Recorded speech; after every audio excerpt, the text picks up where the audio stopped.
최고의 선택과 과정을 겪고 있는 사람들은 본인의 운을 하늘에 맡기진 않아요. 대신 스스로 운을 만드는 방법들을 선택하는 것 같아. 책임이라는 것이 삶을 짓누르는 무거운 게 아닐까? 근데 진짜 그럴까요? 어떤 사람들은 똑같은 상황을 전혀 다르게 해석하고 이해할 겁니다. 다정이들 안녕! 오늘 난임병원 이희준 교수님을 마지막 진료로 이제 출산병원으로 졸업해라! 라고 하시더라고요. 그래가지고 기쁜 마음으로 병원에 가고 있습니다. 짜란! 마치 암행어사 마패같이 이렇게 배지를 달고 다닙니다. 너무 예쁘지 않나요? 최근에 상현이랑 이런 대화를 했거든요, 여러분들. 행복을 돈으로 살 수 있느냐? 여러분은 행복을 돈으로 살 수 있을 것 같아요? 다는 아니지만 대부분은 살 수 있다. 문장이 중요한 것 같은데 행복은 돈으로 살 수 있다는 아니야. 근데 행복을 돈으로 살 수 있다는 맞는 것 같아, 나는. 모든 행복을 돈으로 살 수는 없겠지. 예를 들면 지금 임신한 상태인데 우리가 경험해보지 못한 행복의 영역이 있겠지만 꽤 많은 행복을 돈으로 살 수 있다. 모든 행복은 돈으로 살 수는 없어도. 생존을 벗어난 상태에서 인간이 쓰는 거의 모든 돈은 기분을 좋게 만들어주기 위한 게 거의 대부분이라 생각하거든요. 차도 굴러만 가면 되지. 왜 더 좋은 차, 비싼 차를 사려고 해? 왜 똑같은 식재료인데 오마카세는 왜 더 비싸? 더 좋은 기분을 느끼게 해주는 기분값이잖아요. 다만 그 인간으로서 여보가 말한 것처럼 아이와의 어떤 유대 뭐 이런 그런 것들, 그런 거는 돈보단 시간으로 살 수 있다. 근데 다시 보면 시간도 돈으로 또 살 수 있다. 돈은 시간을 버는 행위, 시간을 사는 행위 같거든. 아주 쉽게 우리가 일을 하면서 집은 청소를 맡기거든요. 그러니까 그 청소의 값을 지불하고 저희는 집을 치우는 시간을 산 거죠. 그러면 일을 조금 더 할 수 있고 그 일의 생산성을 부여해서 좋은 곳으로 휴가를 갈 수 있고 더 나은 것을 입고 더 나은 것을 먹고 더 나은 것을 바르고가 중요한 게 아니라 시간을 사기 때문에 여유와 안정과 건강을 챙길 수 있다. 더 나아가서 이제 돈이 쌓이다 보면 나의 노동으로만 돈을 버는 게 아니라 레버리지를 생각하게 돼요. 그러면 경제관념이나 혹은 이 재테크 이런 키워드에 눈을 뜨게 되겠죠? 그럼 어떻게 되냐면 뉴스가 잘 들려요. 그리고 해박하고 똑똑한 분들의 이야기가 귀에 들리기 시작해요. 그럼 어떻게 되냐? 나의 세상이 더 커지는 걸 느끼거든요. 우리나라, 그리고 미국 경제, 그리고 세계 경제, 이 시야가 훨씬 더 넓어지면서 내가 세상을 보는 눈이 달라지거든요. 그렇게 계속 이어지는 것 같아. 레버리지와 시간당 가치와 남는 시간을 어떻게 윤택하게 보낼 건지와 이런 것들.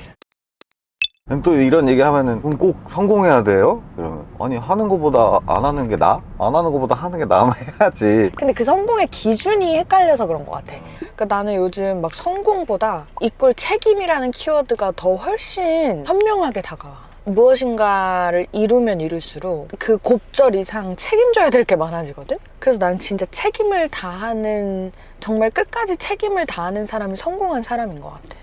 결국 이 책임을 다하지 않으면 바로 실패거든? 그래서 끝까지 책임을 다할 수 있는 삶을 사는 게 성공한 인생이 아닐까. 누군가에게 더 잘해주고 막 누군가에게 막 다 베풀고 이렇게 살 수는 없어도 내가 약속하고 내가 실행한 것들에 책임을 질 수 있는 게 성공한 삶인 것 같은 생각이 들어. 갑자기 생각난 건데 무슨 짤 같은 건데 사업가와 사기꾼의 차이. 사기꾼 해본 적도 없으면서 해봤다고 함. 사업가 안 될 것 같은데 계속 된다고 함. 아, 그 차이네? 비슷하네? 너 사업가랑 사기꾼이랑 뭐 비슷한 거네? 근데 책임에 있는 거죠, 책임에. 그치. 안 될 것 같은데 우리 될 거야, 해낼 수 있을 거야 하면서 막 비전을 달성하는, 실제로 우리가 그런 일들을 해내고 있기도 하고.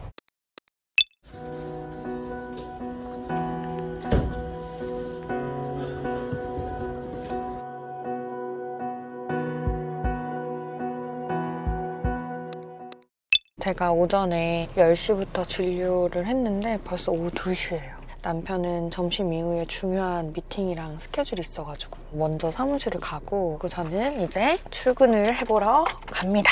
아까 상현이랑 오면서 돈으로 행복을 살 수 있느냐라는 얘기를 많이 했는데, 누구나 행복의 범위나 가치나 유형이 다 너무 다르기 때문에 돈으로 살 수 있다 이건 아니지만 행복을 돈으로 살 수 있는 요소는 분명하다라는 거에는 저랑 상현이 모두 공감했던 말입니다. 실제로 제가 생각할 땐 가난한 것보다 피곤한 게 낫거든요. 그래서 20대 때 저는 2-3시간을 자더라도 피곤한 게 나았던 것 같아요.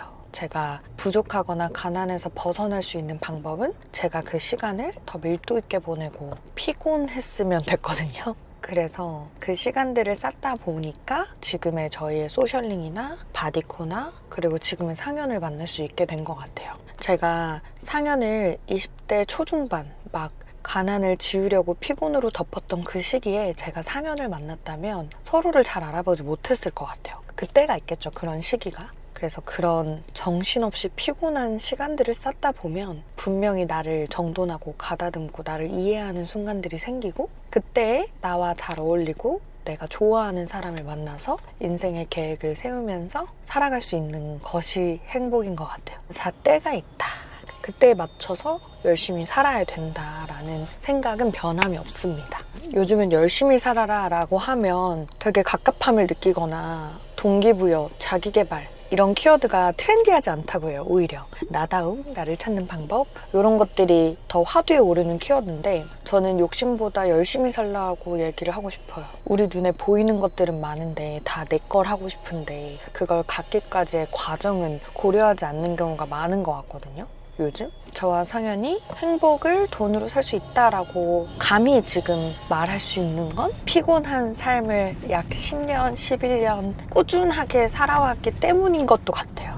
그래서 이렇게 목표 지향적이고 최고의 선택과 과정을 겪고 있는 사람들은 되게 운이 좋았어라고 하는데 본인의 운을 하늘에 맡기진 않아요. 대신 스스로 운을 만드는 방법들을 선택하는 것 같아요. 스스로 운을 만드는 사람들이 어떤 걸 선택하는지 제가 가만 들여다봤거든요. 첫 번째로는 답을 찾기 어렵다고 느껴지는 문제도 기꺼이 선택합니다. 대부분은 누가 짜둔 길이나 검증된 길로만 가고 싶어 하잖아요. 근데 스스로 운을 좀 만들어가는 사람들은 조금 다른 선택을 하더라고요. 답을 모를 수도 있고 그 방향이 모호하더라도 본인이 옳다고 생각하는 방향으로 꾸준히 나아갑니다. 사실 그 고통스러운 방향이 본인을 가장 크게 성장시킬 거라는 걸 스스로는 아는 거죠. 그리고 두 번째로는 더 나은 환경과 더 나은 사람으로 만드는 곳에 본인을 머물게 합니다.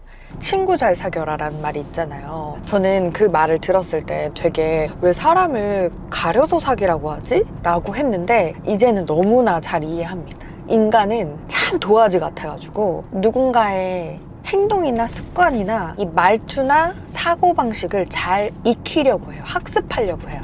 제가 결혼 전에 여러 연애를 했을 거 아닙니까? 근데 제가 약간 도덕성이 떨어지는 사람을 만난 적이 있어요. 예를 들면 길거리에 쓰레기를 버린다든지 아니면 담배를 어떤 시간과 장소에 상관없이 담배를 핀다든지 그런 사람을 만난 적이 있어요. 근데 너무나 무섭게 나 스스로가 물들어간다라고 느낀 게 그냥 저도 상대가 길바닥에 쓰레기를 버리는 걸 가만히 보는 거예요. 더 이상 내가 주워주지 않아. 비도덕적인 행동이 저에게도 물들고 익숙해진 거예요. 그렇게 인간은 닮아갑니다. 그래서 내 주변의 환경이 나를 성장하게도 하고 나를 몰락하게도 한다. 그 말도 있잖아요. 그 친구 뭐하니? 라는 말 있잖아요. 직업이 뭐니? 무슨 일을 하니? 어른들의 이런 질문들 있죠. 저는 그 질문이 좀 불편하기도 했었거든요. 근데 이제는 나라도 그런 질문 할 것 같아 라는 생각이 드는 거예요. 예를 들면 나의 가장 친한 친구가 누군가에 결혼한대. 그러면 어떤 일 하셔?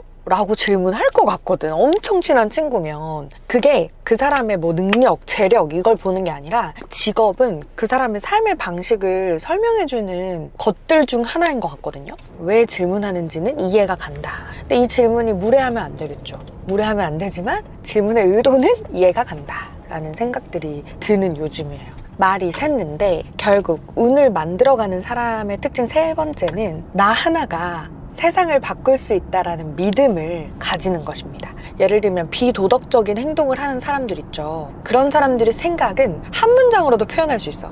나 하나쯤이야. 나 하나쯤이야 쓰레기 버려도 괜찮겠지. 나 하나쯤이야 이 장소에서 담배 펴도 괜찮겠지. 라고 생각을 하는 거죠. 근데 이 나 하나가 세상을 바꿀 수도 있다는 이 믿음을 가지고 사는 것. 그러면 조금은 인생을 조금 더 진중하게 살게 되거든요. 저는 실제로 다정함 하나가 세상을 바꿀 수 있다고 생각하거든요. 내가 누군가에게 친절을 베푸는 것, 내가 누군가에게 다정함을 선물할 수 있는 것. 이것들이 켜켜이 쌓여서 누군가에게 진짜 크나큰 위로와 혹은 누군가에게 크나큰 뿌리가 될 수도 있다고 생각해요. 제가 오늘 아침에도 나오면서 만났던 초등학교 2학년 여자아이가 있어요. 저희 아파트 단지에. 근데 처음에는 그 여자애가 쑥스러움이 많아가지고 힐끔힐끔 쳐다만 보고 인사를 나누지 않았어요. 그래서 저도 아이가 민망할 수 있고 쑥스러울 수 있으니 눈인사로만 인사를 했거든요. 근데 점점 얼굴 안면이 트고 익숙하니까 눈을 마주 보더라고요. 그래서 눈을 마주 보고 오늘 머리 너무 예쁘네요. 좋은 하루 보내세요. 라고 얘기를 했는데 그 아이가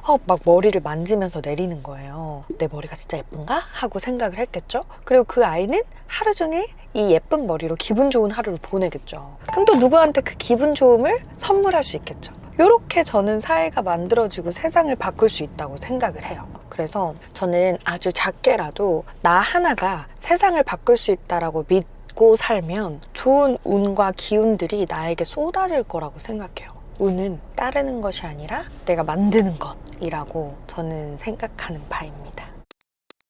제가 아까 상현이랑 얘기할 때도 책임이라는 단어를 많이 말했는데 요즘 꽂혀있는 단어가 책임이라는 단어입니다. 저는 책임은 짐이 아니라 성장의 기회라고 느끼는 편입니다. 우리는 살면서 엄마, 아내, 팀장, 대표 어떠한 타이틀이나 책임이 많아질수록 내 자유가 줄어든다고 느낄 수도 있을 것 같아요. 왜냐하면 뭔가 해야 할 일이 늘어나고 누군가를 돌봐야 되고 세상의 기대에 부응해야 된다라는 순간들이 반복될 거잖아요. 책임이라는 것이 삶을 짓누르는 무거운 게 아닐까? 부정적인 게 아닐까라는 생각이 들 수도 있겠죠. 그래서 요즘 친구들은 리더를 안 하고 싶어 한다. 팀장을 안 하고 싶어 한다. 왜 책임을 지기 싫으니까. 이런 사고방식이 되게 많다고 해요. 근데 진짜 그럴까요? 어떤 사람들은 똑같은 상황을 전혀 다르게 해석하고 이해할 겁니다. 짐이 아니라 기회라고 생각하는 거죠. 어려운 미션이 도달한 순간 오케이, 나의 쇼타임이야. 나를 증명할 기회를 얻었어 라고 생각하는 사람들이 있다는 거죠. 그게 부족한 나로 인해 또 실패하고 아쉬운 상황이 반복될 수 있어도 그 반복을 잘 이겨내고 나를 증명해내는 사람이야말로 인생의 격차를 벌려나가겠죠. 삶이 요구하는 역할들을 거부하지 않고 받아들이면서 시행착오를 겪어나가면서 인간이 성숙해지는 것 같거든. 그래서 여러분들이 뭔가 책임져야 될 일, 무대에 설 일이 생기면 그게 부담스럽고 부정적인 상황이 아니라 나의 무대가 시작된다, 나에게 기회가 주어진다라고 생각하면 너무너무 좋겠어. 엄청 큰 뮤지컬 무대에 내가 주인공이 된 거야. 늘 그냥 엑스트라만 하다가 내가 주인공이 된 거야. 그래서 외워야 될 대사도 너무 많고 익혀야 될 춤도 너무 많아. 되게 부담스러운 주인공이라는 책임이거든요. 그런데 그 무대에 서서 그 주인공의 대사와 액션과 그 무대의 무게를 책임을 감당해내면 훨씬 더 큰 폭으로 성숙해지고 성장할 수밖에 없는 거죠. 그래서 부담스러운 상황과 내가 책임을 져야 되는 상황을 계속 마주하다 보면 분명히 큰 폭으로 우리 다정이들이 성장해 있을 거라고 나는 확신합니다.